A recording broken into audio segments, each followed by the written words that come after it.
Hi, Calivan here. I uploaded a guide for this a while back, but I've had some people in the comments saying it doesn't really work anymore, so I thought I'd have a quick revisit. This sometimes happens with the bar scenarios. It's not necessarily that they've changed the scenarios themselves, but more like a knock-on effect with some AI improvements or something else has had an unexpected effect.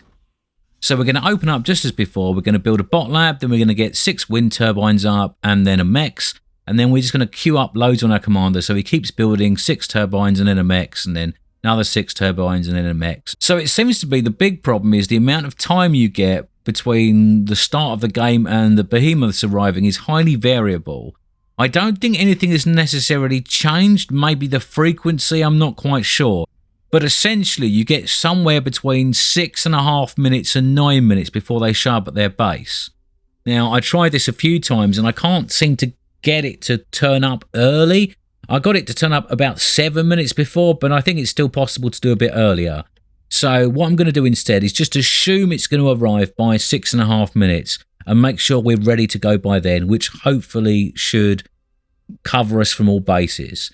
I'm also building a lot of air units in this playthrough because sometimes the enemy AI goes air and therefore you'll have a problem if you're doing drops if they're not properly supported. The trick is to try and scale up your build power, but not too much because you still want to get a bit of production going. So we're going to leave our commander building these things, and then we're going to start a few construction turrets, but we're going to wait till we've got a couple of construction bots out first. Then we're going to queue up some turrets, and we're just going to wait for them to build. We're not going to rush any more at this level. We could use our commander to build a few of these bots a bit quicker if we've got spare energy. But considering we need to get a lot of planes out, energy is going to be our big problem because it's a lot easier to build mechs than it is to build lots of turbines.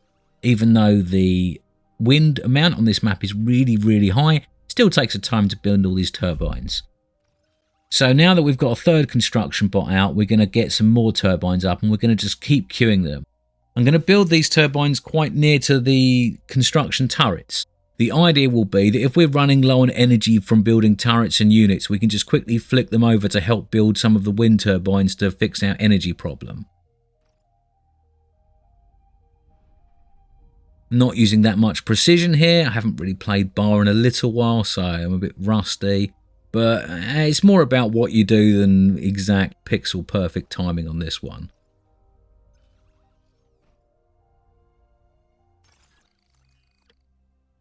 Note the fact that my energy is going to start to struggle now because these construction turrets are really, really energy hungry when building themselves.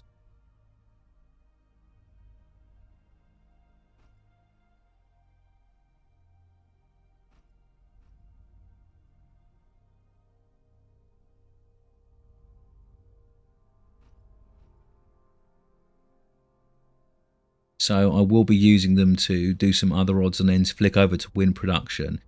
You want to be careful not to bottleneck yourself when it comes to energy here, because otherwise you're essentially just doing nothing for a short time.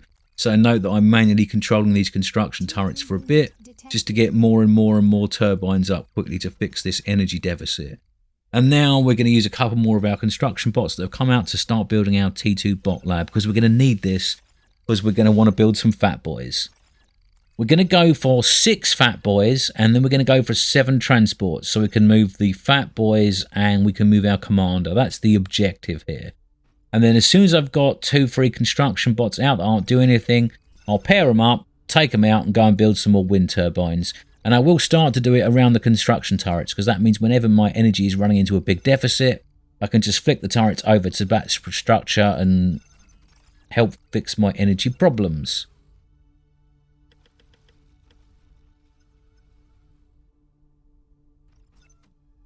We've got about 2.5 minutes before we need to go. So it looks like we're not going to have enough time, but we just about will. As soon as we've got a decent amount of windmills up, our production can go up very quickly. I'm not building any more than 5 mexes at the moment because it's loads of metal coming in. We've got more than we need. Although the commander does have another queued up once he's done a few more turbines. We'll get our Goliaths coming out already. Not Goliaths. Got our fat boys coming out already. And now we're 4.5 minutes in and we're going to start work on our T2 aircraft factory. And we're also going to start working on fighters. Just Tech 1 fighters.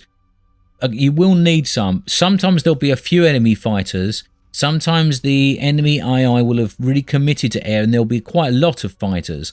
But there won't be tons and tons and tons. And you can crank these out at a ridiculous rate. So we're going to get them just going slow at the start. But then once we've got all the other units we need, we're going to really ramp up production in the last few seconds before we go and attack. Now we're going to get our 7 abductors queued up. These are going to go pretty fast, and by this point we're 5 minutes 10 seconds in. We've already got 6 fat boys done, and we've already got some construction bots that are idle.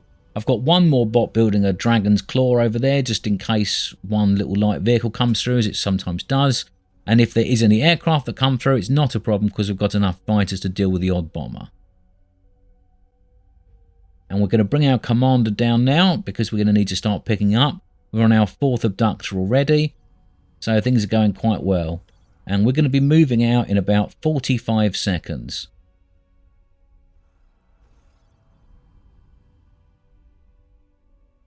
The reason I'm using abductors rather than the T1 transport is they're just so much tougher.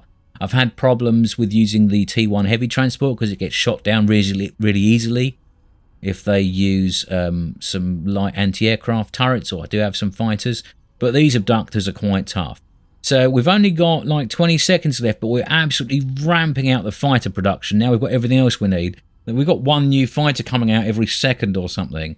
So this is going to give us a massive wedge of fighters.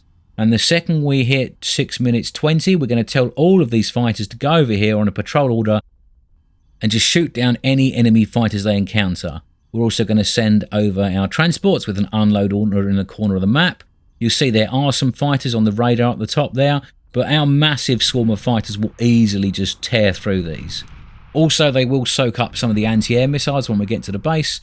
And you can see up the top of the radar there, our fighters are just slaughtering everything. Now, the enemy commander will normally come and walk towards your units because it will want to try and kill them as it knows it's in its base. This is good for us, so we don't have to run around. But we can use our fighters before they die, and also our transports to do a bit of scouting to try and find where the enemy commander is.